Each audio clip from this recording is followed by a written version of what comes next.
In terms of landmass, Norway is a decently large nation, about 10% smaller than the US state of California, or roughly equivalent to the size of Japan. But when you count the people, Norway's size becomes rather underwhelming, with the national population of 5.5 million being almost 30% smaller than those living in just California's Bay Area. To put it another way, Norway is only home to roughly a third of the number of people who live in just the city of Tokyo. And when you consider Norway's neighbors, that small size begins to feel like, well, sort of a problem. Norway's population is equal to just under 4% of the 142 million people living in Russia, which shares a land border with Norway in Norway's northeastern corner, and dwarfs Norway in raw size by every measurable statistic. And since Russia's invasion of Ukraine, this size disparity has made many people nervous about what Russia might be planning next. The international situation here is actually more tense and interesting than most people realize, especially when one considers Norway's vast untapped resources, which make Norway one of the richest nations in the world, and also one of the most likely, but least talked about, candidates for a near-future Russian invasion. In fact, it may be more likely that Norway could be targeted by Russia than even Finland or the Baltic states, even though the latter seem to get all of the media attention. To see why, just look here. To the north of the Norwegian mainland is Norway's Svalbard archipelago, a territory currently under direct but little-known threats from the Russian government. It's a place so remote that, from experience, most Americans seem to not even know it exists, and that could quickly become a very big problem, for reasons you'll soon see.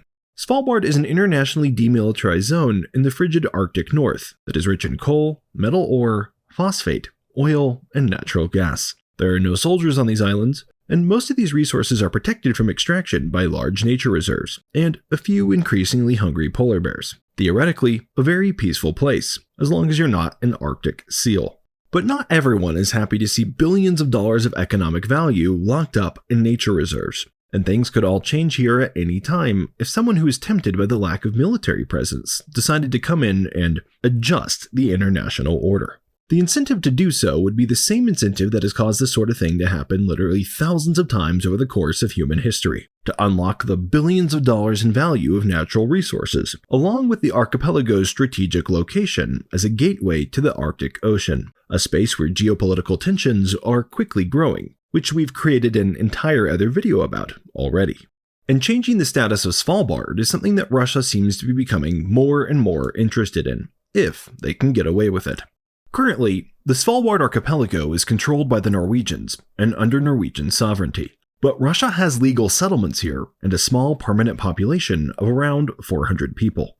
These Russians are here, strangely, to operate an unprofitable coal mine, something that seems very odd at first, especially considering the trials associated with living somewhere as remote as Svalbard. There are many much more profitable resources that these miners could easily focus on within the borders of mainland Russia, so it seems strange that they would be so focused here. That is, until you realize that this coal mine is widely seen as an attempt by Russia to maintain a claim in the Svalbard region, giving them an incentive to keep the mine in use, despite losing money hand over fist, so that they have a foothold in case they ever wanted to revisit the geopolitics of this region to capture more Svalbard's resources at a future date. And some think that future date could be very soon. Since 2022, Russia has increasingly leveraged this small population to threaten Norwegian territory, using talking points similar to, or even identical to, those they used to try to justify the Ukraine invasion in that same year. A forewarning that Russia's ambitions in Norway could soon come to blows. To see the birth of the crisis in action, just look here, at Norway's small land border with Russia, where a few Russian trucks were recently used to seed angry sentiments that could eventually be leveraged as part of a justification for war. When Russia invaded Ukraine, Norway responded by putting sanctions on Russian goods entering Norwegian territory, for understandable reasons. And Russia took advantage of this situation to manufacture a crisis on Svalbard that dramatically escalated tensions between the two countries. First, shortly after the sanctions were put in place, the Russians began sending trucks with packages of food and supplies bound for their settlements on Svalbard towards the mainland Norwegian border, even though the supplies could easily have been sent directly from the Russian port of Murmansk to bypass sanctions and avoid any potential issues. Then, when entry was predictably denied into Norway, the Russians acted surprised and put out, even though the Norwegian sanctions were very clearly communicated ahead of time and impossible to misinterpret. Not to miss out on a good news headline though, the Russian authorities immediately jumped in force, pointing to the situation of Russian coal miners on Svalbard and claiming the Norwegian authorities were deliberately trying to prevent them from getting food supplies to starve them to death. Russian leaders in Moscow framed it as a humanitarian emergency, and the situation was used in Russian media as an example of why they had decided to invade Ukraine, because of NATO brutality. In reality though, the situation was far less dramatic than portrayed. The whole thing really only amounted to Russia needing to spend a few thousand extra dollars on shipping costs, and the Russian authorities who were actually on Svalbard admitted that their settlements had plenty of food and supplies and that there was no immediate crisis at all. It's the international equivalent of if your neighbor threatened to harm you and your children for not allowing them to carry their groceries through your private backyard to reach their house, even though the normal route to their front door using the public road was still readily available to them. Then, instead of simply walking around, they put their groceries down by your fence and claimed that you were trying to starve them to death by preventing resupplies, the whole time with their pantry at home being completely full. It's not the sort of drama most people would bother with. That is, unless they're trying to create the drama on purpose for other reasons. And in Russia's case, it certainly seemed this way. In taking these steps, Russian authorities seeded tested and proven propaganda talking points about Svalbard into the Russian consciousness, similar to the talking points that have allowed Russia to invade Georgia and Ukraine with strong internal support. This laid the groundwork for potential fodder to be used by the Russian propaganda machine that could be resurfaced and exaggerated at any time, should Russia desire to conduct an invasion of the Svalbard area, and possibly even mainland Norway, in the future.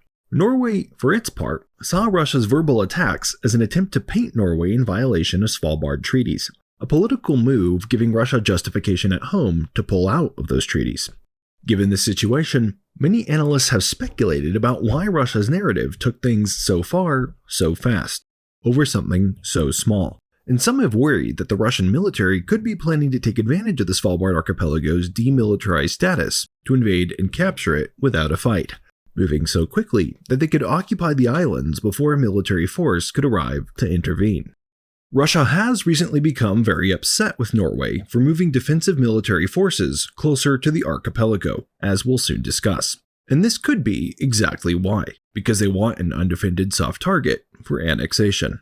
The gamble in this possible situation would be that Norway and its NATO allies would simply choose not to respond, conceding to Russian demands rather than risking potential nuclear war over a cold and very sparsely populated series of islands in the far north.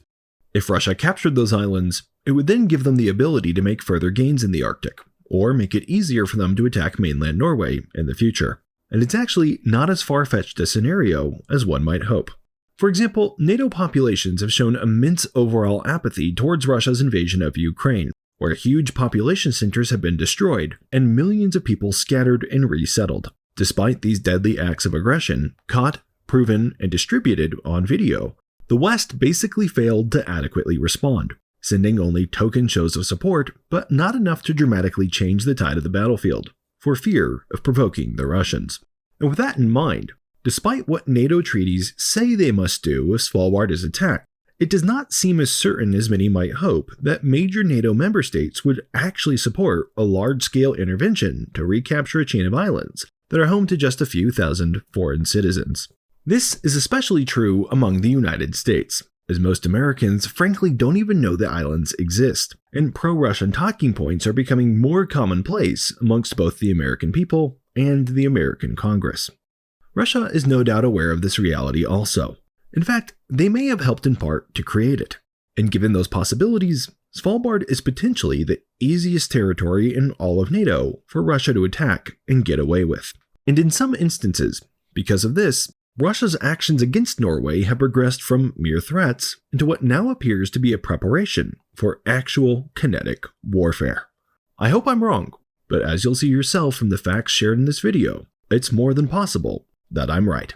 As we dive into that highly important and little discussed topic, just a quick word from the sponsor that made the research, animation, and editing for this episode financially possible. You may or may not know it, But your personal data is sold online all the time by data brokers, who make a profit by selling your personal details to other companies or individuals. These data brokers look everywhere they can to find information about you, before packaging it all together to build a profile of who they think you are, which they then sell to other parties, like companies looking to market to you, potential future employers, or even potential dates who purchase information about you online from background check websites. That's pretty creepy. Which is why I'm excited to partner once more with Delete Me, the sponsor of today's video, a hands-free subscription service that will remove your personal data from hundreds of data broker websites. I personally have been using Delete Me to help keep my information private. When I first signed up for the service, I found over 100 websites that were selling my personal details, which Delete Me helped to remove quickly and easily. And as long as I keep using the service, I don't have to worry about that data coming back, since Delete Me will continue to monitor sites and repeat removal as needed. If you'd like to do the same and remove your personal data from data brokers, I encourage you to take action now before you forget, by using the link in the description of this video to get started right away. You can also use my personal coupon code ICARUS for a 20% discount on the service. Now, back to our video. Russia's threats against Norway aren't just words. What many people don't know is that Norway has been the subject of more sabotage and economic attacks from Russia than perhaps any other NATO nation since the war in Ukraine began. We're talking about things like cyber attacks, political aggravation, economic espionage, and even probable undersea sabotage, all done with two probable major goals in mind. First, to provoke Norway and give Russia more political ammunition whenever Norway responds. And second, to build up apathy and fear among the Norwegian population when it comes to resisting Russian objectives. Because, as we'll see in a minute, Norway's actions, to a large degree, are what have given Europe the confidence to be as supportive as they have to Ukraine, despite the support not being enough, but something which has made Russia very, very upset. As of now, these Russian attacks have been minor enough so as not to lead the two nations to take up arms in direct kinetic warfare, and have also been minor enough to prevent most people outside of Norway from becoming too aware of the tenseness of the situation. But the nature of the attacks and their targets do present worries that Russia may be building up to something bigger in Norway. As just one example, many Russians have been arrested in Norway for their connection to incidents where Russian drones were flown over major Norwegian energy installations while the war in Ukraine was ongoing. Exactly what these drones were doing isn't completely clear, but one can bet that they weren't just taking sick drone footage to help me out with visuals so that you stay engaged while I talk for 30 minutes straight on my YouTube videos. In other instances, the Norwegian government has been targeted with large-scale cyber attacks, with up to a dozen different governmental ministries being attacked all at the same time in some instances, the worst of which occurred at the exact time Russia was threatening Norway over the Svalbard food delivery dispute. And there have also been even more troubling instances than this, which haven't been proven to be the fault of the Russian state, but which are pretty much assumed to be by everyone who analyzes the situation, since Russia was the only party with the motive and the means to create the problems. For these instances, we need to go back once again to Svalbard. It started in November of 2021, when the Norwegian Marine Research Institute found that one of its ocean observatories off the coast of Norway was out of service. Upon investigation, it was found that a 4-kilometer stretch of a 60-kilometer underwater cable had somehow completely disappeared. This indicated that the cable had been cut in two separate locations that were nearly 4 kilometers apart, around the exact same time, strongly indicating human sabotage at an advanced and organized level. But the reason why someone would do this was not immediately clear, because remember, Russia had not yet invaded Ukraine at this time, and wasn't yet being as directly provocative to NATO member states as they've since become. Things became more clear though in January of 2022, when Norway experienced another much more serious underwater cable problem that made the November 2021 incident look like a possible trial run. At that time, the Svalsat satellite location located in Svalbard had one of its underwater cables mysteriously go offline. The satellite station is used, among other things, to detect nuclear missile explosions, to collect data on passing submarines, to direct air traffic in and around the Svalbard archipelago, and it is one of only 2 satellite stations in the world that can communicate with satellites in polar orbits, allowing for critical global weather transmissions, among other things. In other words, it has a very important mission that only it can do, which benefits all of humanity on every corner of the globe. To transmit data, the satellite station is connected with the Norwegian mainland by a pair of two cables that travel over 1,300 kilometers under the ocean. And just a month before Russia invaded Ukraine, one of those cables was cut. Such things could be accidents, but considering this took place so briefly after the November 2021 incident, which was clearly not an accident, and just a month before a major full-scale surprise war, an accident seems almost impossible to believe. Add in a few destroyed gas pipelines in the area in subsequent months, big stories that you're no doubt already familiar with, and a few more cables being cut, and a clear picture of intentional coordinated sabotage was beginning to form. Left unchecked, it had the potential to upend the entire Norwegian economy, which is highly reliant on ocean energy infrastructure. So of course, Norway responded. The prime suspects were Russian fishing boats, which were allowed in the area due to long-standing treaties, and which were believed to have been used as a disguised way to slip in and perform covert sabotage actions. Stopping to drop a diver to cut a cable looks about the same on a radar as stopping to drop a fishing net. The trouble is, while this was obvious, it was difficult to prove, with no smoking gun. And short of constantly stopping and boarding every Russian fishing vessel in the area, or closing the area to Russian ships entirely and violating Norway's treaties with Russia concerning Svalbard, there was little that Norway could do about it. Some even believe that Russia was trying to bait Norway into doing exactly that, violating their treaties to protect their underwater assets, giving Russia a justification for further escalations. The biggest question driving this view is why the saboteurs cut just one cable, showing that the intent of the attack was not actually to disable the Svalbard satellite station completely, but rather to make a statement big enough to force Norway to react, and potentially to cause them to overreact, knowing that any reaction or overreaction could then be exaggerated even further than reality by the Russian propaganda machine. Similar to why Russia sent sanctioned food to Norway destined for Svalbard, knowing full well that it wouldn't be allowed across the border. Indeed, whether this was the intended purpose of the sabotage or not, it is still exactly what ended up happening. Norway responded to the incident brilliantly, not taking the Russian bait, which could have escalated the crisis further. Instead, they closed certain Norwegian ports to Russian fishing vessels, helping to limit Russian fishing activity based on how far they could travel without returning to port. This didn't forbid Russian vessels entering the area, and thus did not put Norway in violation of its treaties, but it did make it less practical for Russian ships to do so, and lessened the concentration of Russian ships in any given area, making it easier for Norway to monitor traffic and protect underwater resources. Then, Norway ramped up naval and coast guard patrols, not doing a whole lot more than simply letting their presence be seen, as a deterrent to more cables being cut and more pipelines being blown. You know, the kinds of things that peacetime navies and coast guards are for. All things considered, this was seen by most as a cool-headed international response to a very serious situation. Many even believed that Norway was not doing nearly enough. But in response, Russia labeled Norway as aggressive for increasing patrols in their own territory that had recently been attacked. The Russian deputy prime minister even came within just a few words of declaring war on Norway. Speaking to the situation, he said that warriors are today spilling blood for the sovereignty of our country and the rights of people to speak the Russian language. By saying this, he was implying that Russian warriors would also be willing to spill blood to fight Norway. And if that's not what he was trying to say, he needs to be fired for not knowing how to make a public statement while holding a public office. He was doing here exactly what I said the Russians would do with their Svalbard propaganda, comparing the settlements in Svalbard and Russian fishing vessels with claims Russia has made about the mistreatment of Russians in eastern Ukraine, implying that Norway was mistreating them merely because they spoke Russian.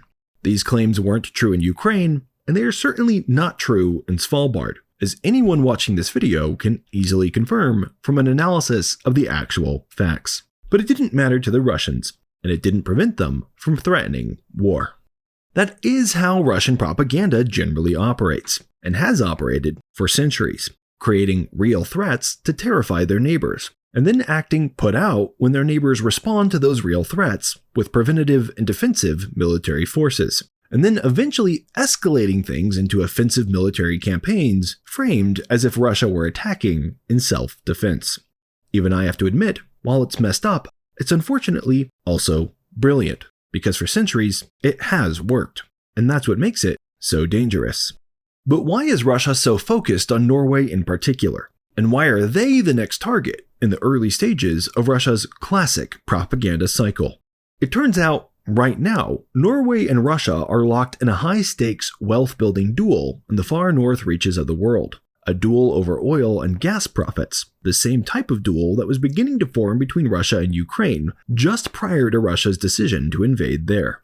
And this duel between Russia and Norway is a duel that Russia is categorically losing. In the case of Norway, they're one of the wealthiest nations on Earth in terms of annual real GDP per capita, with a staggering figure of over $80,000 per person, whereas the number for the United States itself is only around $67,000. By comparison, though, Russia sits at just around $27,000, making the average Russian more than 3 times poorer than the average Norwegian is, just when comparing per capita GDP.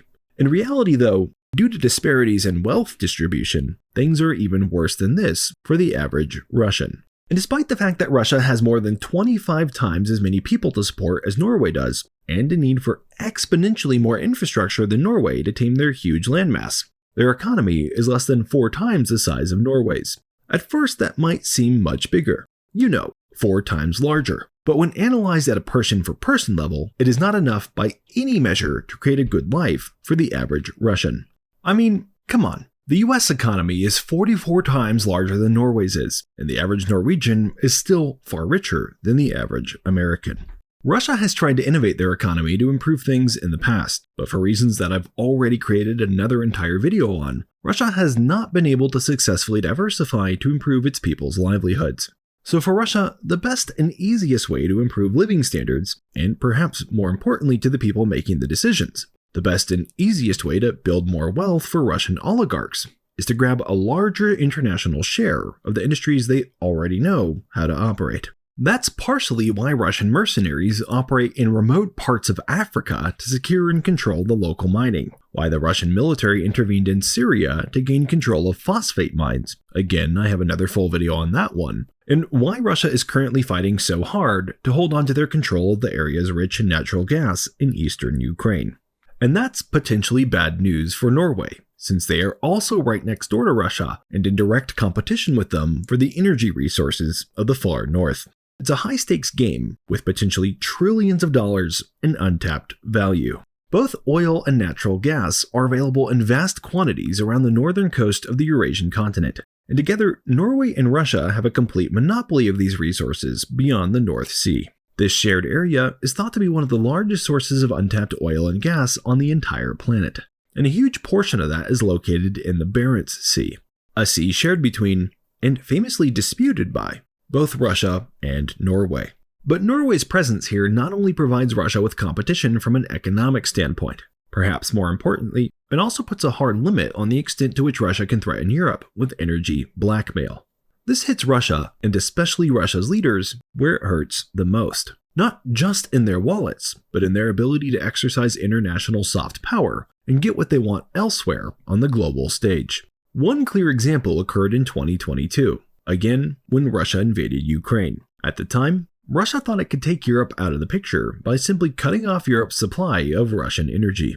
But Norway was there, ready and able to help fill the gap and ensure the European nations could weather the crisis. During this time, Norway increased their energy exports hugely and experienced their most profitable years in history, making them even wealthier than they already were, while Europe stood strong with all the energy it needed and accelerated its support for Ukraine. To add insult to injury, this was partially done with oil and gas that was extracted in the Barents Sea, territory right across Norway's maritime border with Russian waters, in an area that not long previously had been claimed by Russia, but which had been granted to Norway in a 2010 border treaty. As one could expect, Russia naturally began to regret its old maritime treaties as soon as they were no longer convenient for them, and began looking for excuses to get out of them, using the tactics we discussed in the first half of this video. Because Russia knows that the more territory they control around here, the more oil and gas they control for profit and for potential future energy control over Europe. And not only has Russia ramped up its threats and provocations to this end, it's also accelerated its military buildup next to Norway as well, and in the Arctic in general, to a very worrying degree.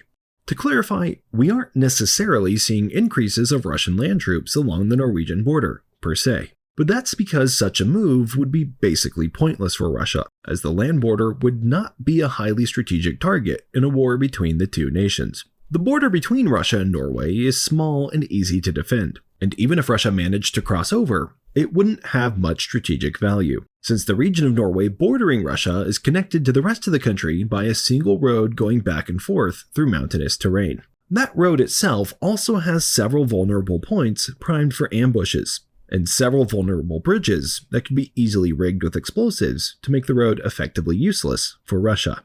I've discussed in my video on Sweden how such situations allow for a small defending force to obliterate a much larger invading force, and the same holds true in the case of Norway as well, but to an even further extreme, since the territory in Norway is much narrower and much more mountainous. So any attempted Russian attack of Norway would need to come primarily by sea.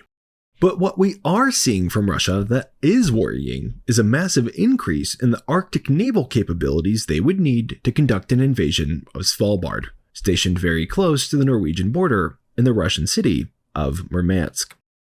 For example, Russia has recently established a Northern Command and formed new Arctic brigades.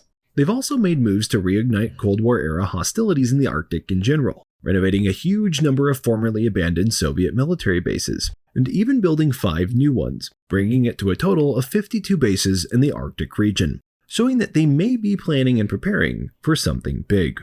But more than that, Russia has also been buffing up their ice-breaking fleet, already the largest in the world, to include more than 40 vessels, costing more than $250 million each. A strange move to make, considering they are currently in dire financial straits due to their war in Ukraine, and that these additional icebreakers don't stand to provide them with any short-term gains in profitability. So why build them right now?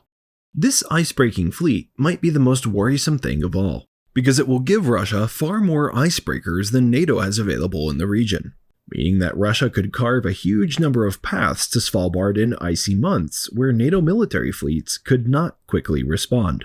Such moves could be masked to delay a response even further by cutting the cables to Svalbard, which Russia has already shown it is willing and capable of. In such a case, since Svalbard is demilitarized and sparsely populated, Russia could use civilian vessels alongside military vessels to follow the paths created by these icebreakers and quickly occupy the archipelago with overwhelming force, without fear of the civilian vessels being too exposed. Since the icebreakers themselves are technically civilian ships, it could even be that civilian vessels could be used instead of military vessels entirely, to generate international outrage if the Norwegian Coast Guard tried to prevent the occupation by attacking the fleet while it was still at sea, predictably framing Norway as aggressively sinking civilian ships who had a legal right to visit Svalbard. This would be a similar tactic to how Russia used fishing vessels to attack Norwegian underwater infrastructure, allowing them to generate their own spin on the situation when Norway tightened down to prevent further attacks. And again, Russia has also already done the same thing by sending sanctioned trucks to the Norwegian border as well. If this allowed Russia to enter the Svalbard territory uncontested, it could potentially give them weeks or months to dig in and build fortified positions. And as happened when Russia invaded and annexed Crimea, having a few weeks of uncontested access could lead to a situation where it's possible that they would be so entrenched that a retaliatory force would simply not bother trying to take the territory back, seeing the risk of potential nuclear war as too great. NATO would be upset with Russia, to be sure, very upset, but they're also upset with Russia right now, and that hasn't been enough to get them to do nearly enough about Russia's invasion of Ukraine. If Russia did decide to make this move, it would be because they were gambling that NATO would continue to be weak in this case as well. Not a guarantee, but unfortunately, not a bad gamble either. This is probably the true reason Russia is so frustrated about Norway's increasing military presence in their territorial waters, and why they have framed Norway as aggressive. This is not because they see Norway as a threat that could or would invade Russia, but because they see a buildup of sufficient NATO military forces near the Svalbard area as closing their window of opportunity to take it over. The same reason they were upset when Ukraine wanted to join NATO, even though NATO is a defensive, not an offensive, alliance. NATO can prevent this situation without going to war with Russia, but to do so requires them to show real strength and leadership in building up deterrence, to support countries like Ukraine sufficiently when they are threatened, so that Russia learns it cannot get away with such things, to not believe Russian propaganda, and to not cower down in the face of fraudulent Russian nuclear threats. If NATO fails to do so, it's impossible to predict what Russia might try to do in subsequent years or decades. This video is a bit more doom and gloom than most of my other videos, but that's not to say I think Russia is some kind of invincible force, or that the situation is hopeless. Actually, quite the opposite. The only reason NATO is vulnerable in this specific situation is that they have a large demilitarized territory right next door to Russia. To see what would happen if Russia attacked a territory that was actually well defended, and how bad that would be for Russia, watch one of these two videos about why Russia cannot invade Finland or Sweden. Don't forget to sign up for Delete Me to help remove your personal data from data brokers, and check us out on Patreon if you want to help support the channel.